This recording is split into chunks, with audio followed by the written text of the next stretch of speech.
Hello everyone, कैसे हैं आप लोग। उम्मीद करता हूँ बेस्ट होंगे, मस्त होंगे। चलिए शुरू करते हैं। यूपीएसआई का कोर संविधान का क्वेश्चन है, ये देखते हैं कैसे कैसे क्वेश्चन हैं आपके सामने। देखिए पहला क्वेश्चन है, भारत के उच्चतम न्यायालय का उद्घाटन किस वर्ष किया गया था। आपको बताना है ये कि जो उच्चतम न्यायालय है आपका, जो दिल्ली में है, तो इसका उद्घाटन कब किया गया था। सोचिए, अच्छा क्वेश्चन है। एक्चुअली में ये जो एक संघीय न्यायालय के रूप में था, पहले 1935 अधिनियम से 1937 में इसका गठन किया गया था, लेकिन ये भारत में उच्चतम न्यायालय जो गठित हुआ था आपका तकरीबन 26 जनवरी के 2 दिन बाद पूरी तरह से हुआ था। तो 26 जनवरी 1950 को आपका संविधान पूरी तरह से लागू हुआ था। तो उसके बाद से 28 जनवरी को क्या किया गया था, 28 जनवरी 1950 को ये गठित किया गया था। तो मेरे ख्याल से ये सही है। तो अब ये जान लीजिए, भारतीय संसद भवन जो है प्रिंसेस चैम्बर करके था, प्रिंसेस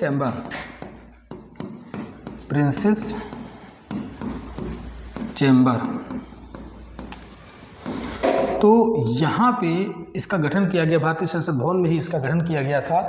भारत का जो उच्चतम न्यायालय है और ये संघीय न्यायालय के रूप में जाना जाता था, अभी क्या किया गया, इसको 28 जनवरी 1950 को गठन किया गया, पूरी तरह से इसका उद्घाटन कर दिया गया था।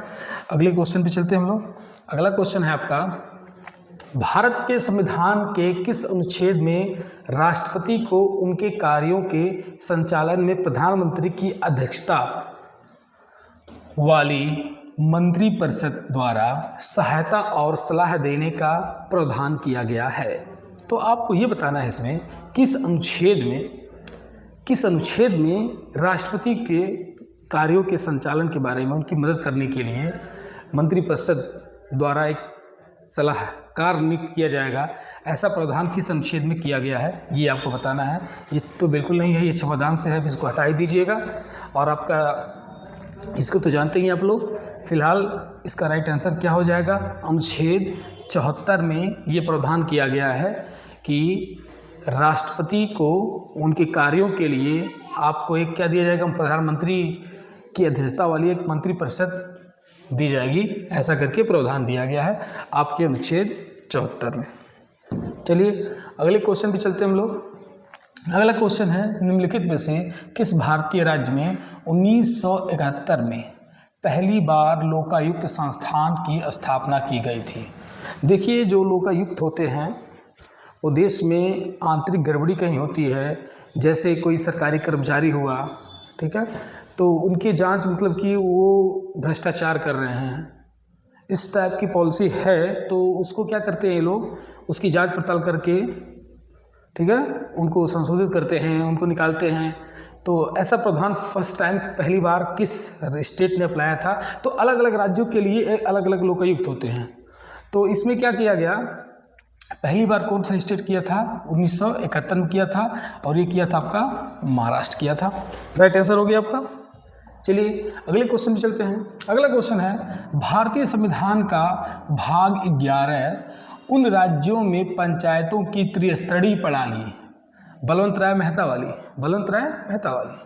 कल्पना करता है, जहां जनसंख्या से अधिक है, जहाँ जनसंख्या किससे अधिक होगी वहाँ पे पंचायतों की त्रिस्तरीय प्रणाली की परिकल्पना की जाएगी। भाग आपके 11 में, भाग 9 में कहा गया है, और आपकी अनुसूची 11 में कही गई ये बात, ऐसा आकर के प्रावधान बताइए।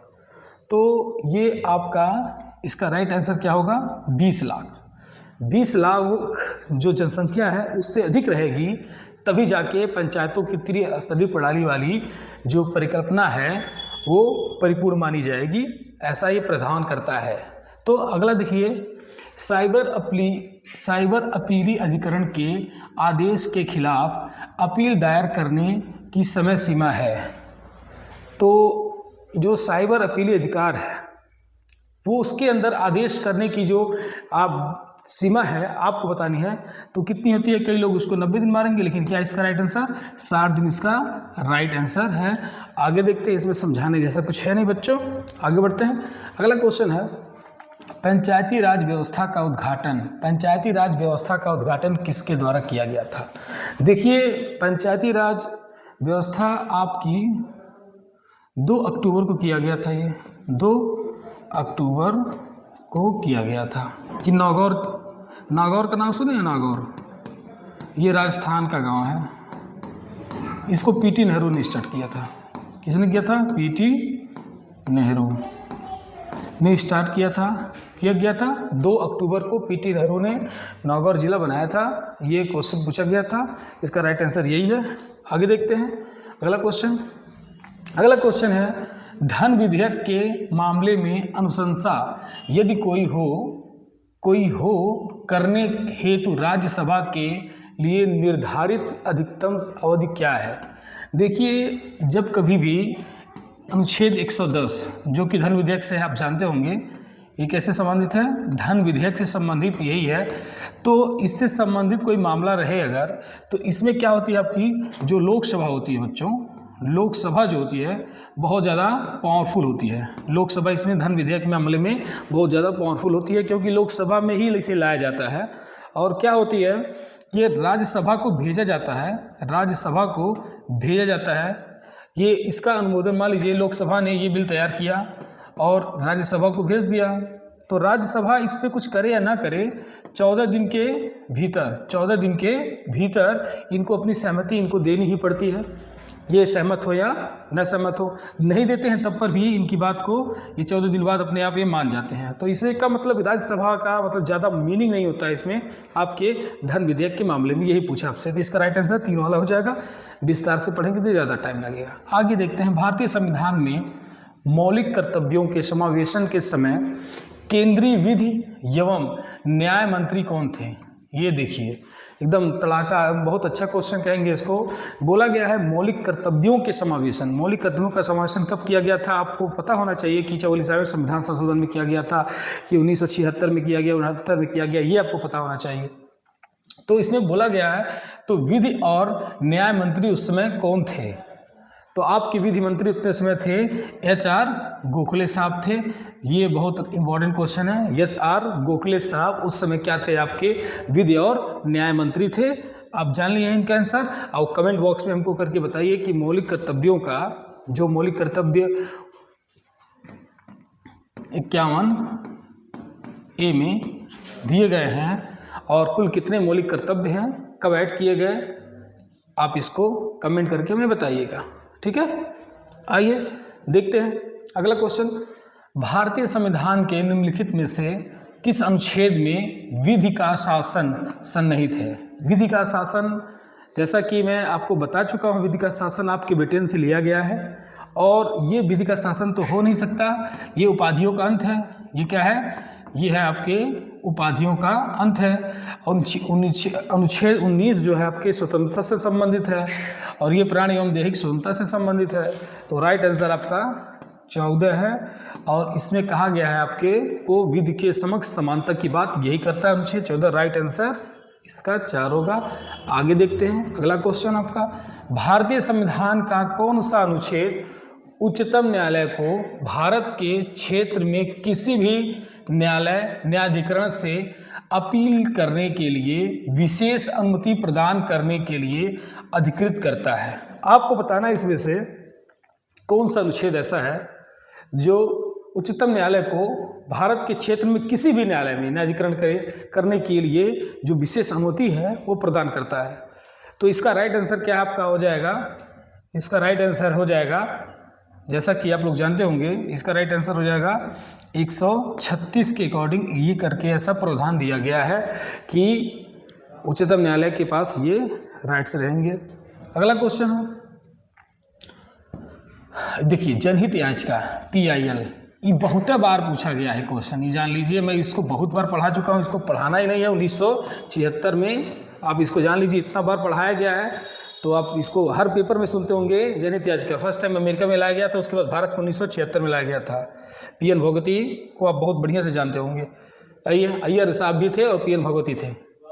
भारत की प्रथम महिला निर्वाचन आयुक्त कौन थी? भारत की प्रथम महिला निर्वाचन आयुक्त कौन थी? ये आपको बताना है क्वेश्चन, ये GS का क्वेश्चन है। इसका राइट आंसर ये होगा कि ये होगा। ये देखिए आपको बता दे रहा हूँ, ये तो नहीं है और रेखा शर्मा भी नहीं है। इन्हीं दोनों में से कौन है आप बताइए दोनों लोग। तब तक मैं पानी पी लूँ थोड़ा सा।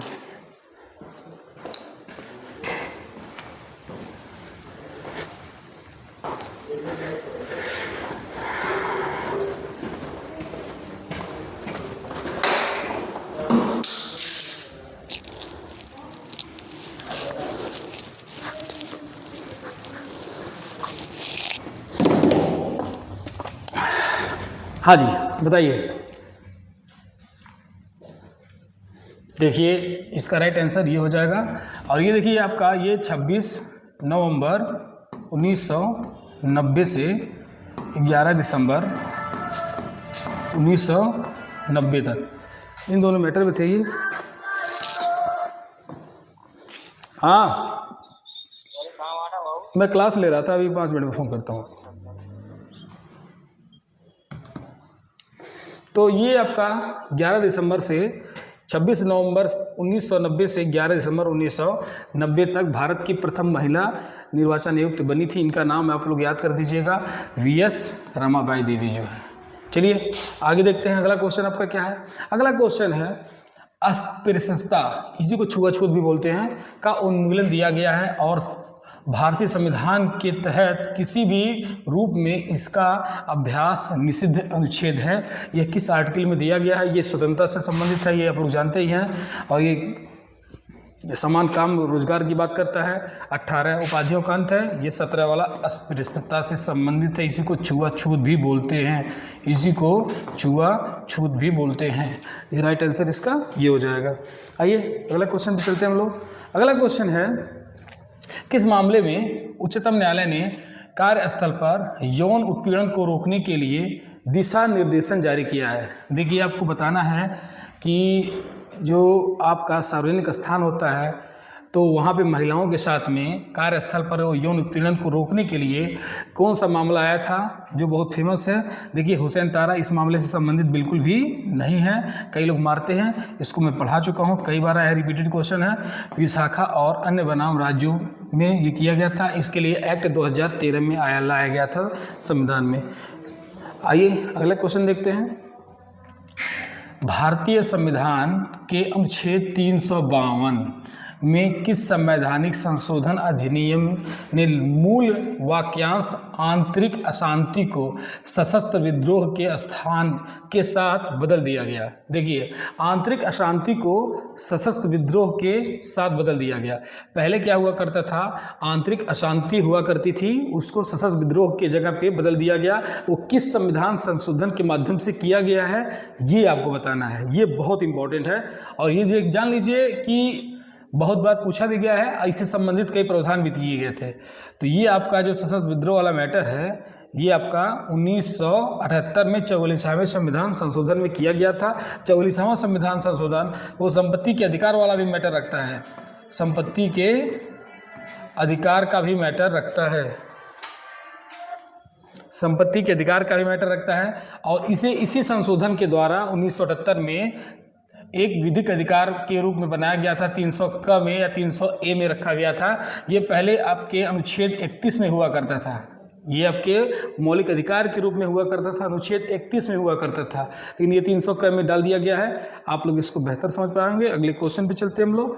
अगला क्वेश्चन है भारतीय संविधान के निम्नलिखित में से किन अनुच्छेदों के तहत सांस्कृतिक और शैक्षिक अधिकार प्रदान किए जाते हैं? देखिएगा इसमें कहा गया है कि सांस्कृतिक और जो शैक्षणिक अधिकार हैं, ठीक है, आपके संस्कृति के संबंधित और आपके जो शैक्षणिक अधिकार हैं, ये किस बारे में बताया गया है? आपको कौन सा आर्टिकल ये प्रदान करता है इस प्रकार का? ये पहली बात तो जान लीजिए मौलिक अधिकार है।